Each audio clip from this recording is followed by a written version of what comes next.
So let's start with the groiners, where you're going to simply place your foot outside your palm and nudge your knees outside with your elbows. Once you are comfortable, get your chest up a little higher and switch sides.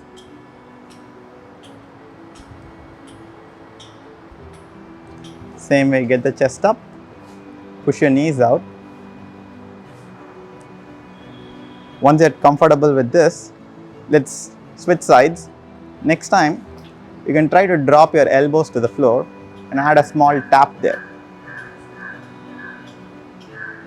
Get your chest up again and switch sides. Drop the elbow down and switch. Let's add a T-spine rotation here.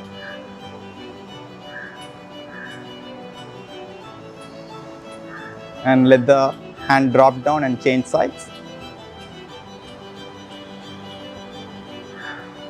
Rotate the chest up to the sky now.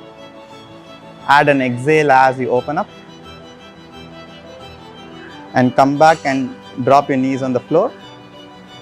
Let's slowly switch to the squat bottom. Here you don't have to worry about rounding the back or anything. Just get comfortable with the stance and get comfortable at the bottom. Slowly start adding some bounces and start shifting your weight side to side. See how your ankles are feeling. And you're going to slowly add some swivel into the movement. Add some rotation there. You can open your chest up. There's no one such way to use this. You can be a little creative and use one knee to drop it on the floor. You can use the hands if needed to assist. The advanced version is where you shove your elbow into the other knee and open your chest up and add a T-spine rotation there.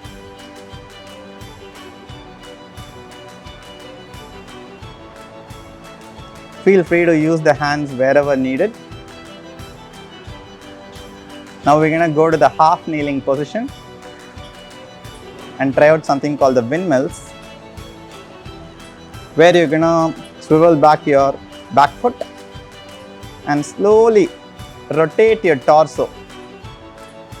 The hand which is up, you're going to try to point it up as high as possible and turn it with the torso and come back to the mean position. The next time you can slowly add a hinge if you're comfortable. Push those hips back towards the heel and then come back to the half kneeling. Let's switch positions, switch sides. Start with the torque. Open the chest up to the other side and slowly come back.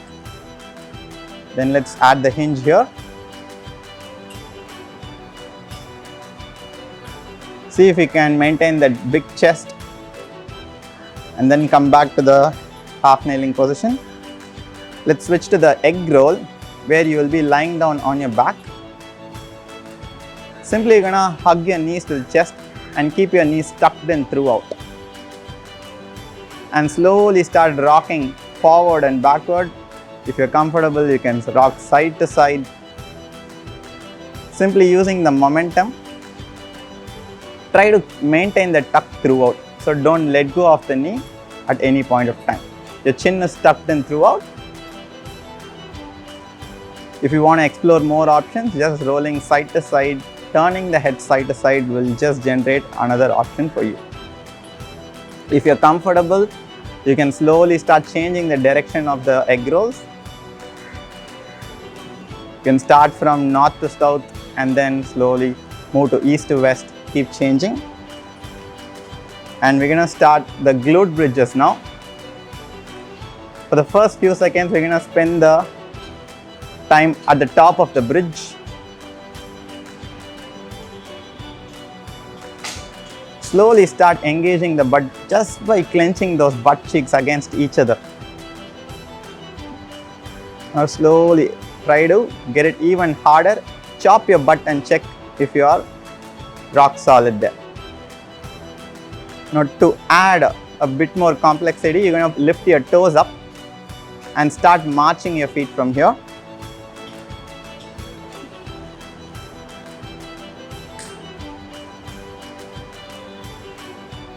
Now come back to the bridge position.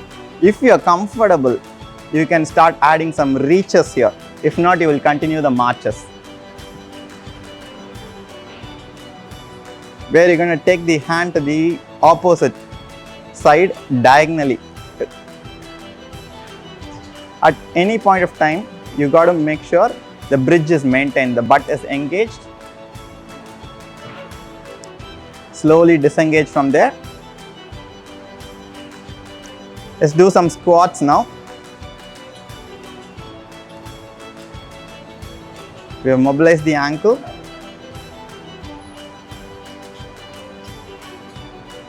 Now what you're going to do is simply go to the bottom, hold on there.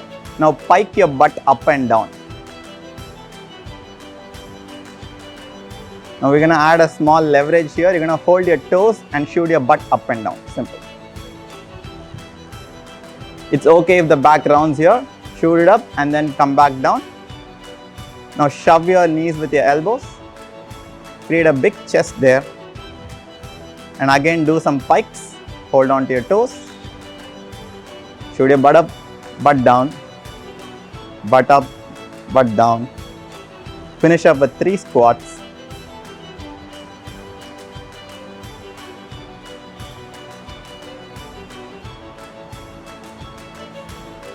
Next up, we're going to work the front side of the shin. We're going to do something called the anterior tibialis, where you're going to lean back onto a wall or any kind of rigid support where your chin is tucked in, your head to your tailbone is fully rested, well rested on the wall. Then you simply lift your toes up as high as possible towards the knees and drop it down under control. Don't let the feet collapse into the floor. Rather have control over it. If you don't have any support, simply you can stand tall, lift one toe at a time. Hold at the top at least for a fraction of a second before you drop down. Make sure your knees are not bent. You want the muscles under the knees to be working. Should feel a good burn under your knees. We'll come away from there. We'll do a simple L sit. You can use the assistance of your hand.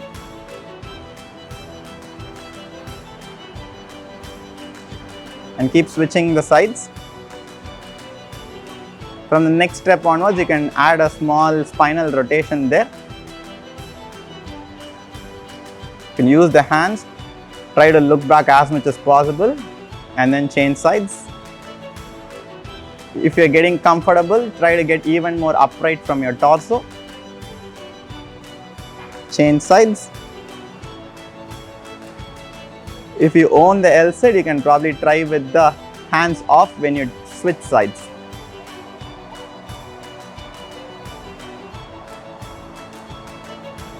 Now we're going to add a small variation here. We're going to do the L sit with a hip extension. We're going to get into the kneeling position. So you're going to push your knees into the floor, push your feet into the floor, get your hips up, squeeze the butt for a moment and slowly place the hips back down under control. Change side, repeat the same thing. Knees, foot pressed, butt tight and then get it back down on the floor. Change positions.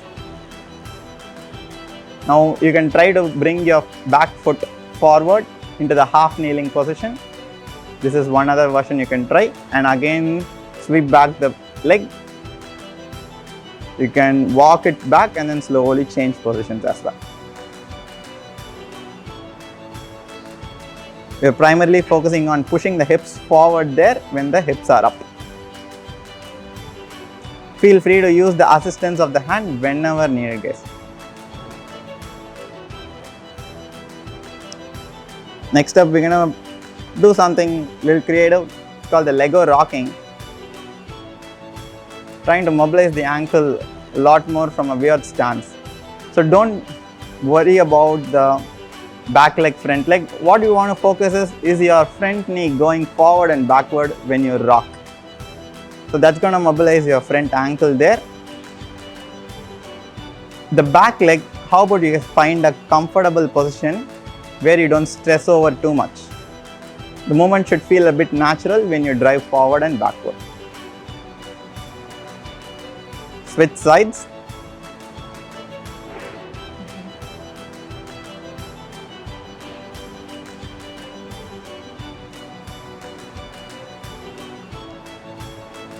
Now we're going to switch over to the figure 4 position, which can be done from the L sit as well.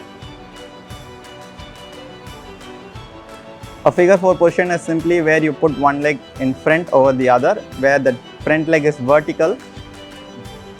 From there, you can switch into the L sit, guys.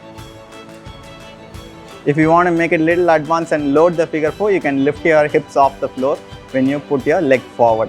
And again, it's okay to use the hands wherever needed. If you feel you have great mobility, go ahead and do it without the hands. See what it feels like. Load the front foot, shift your weight forward, and slowly lift your hips off the floor.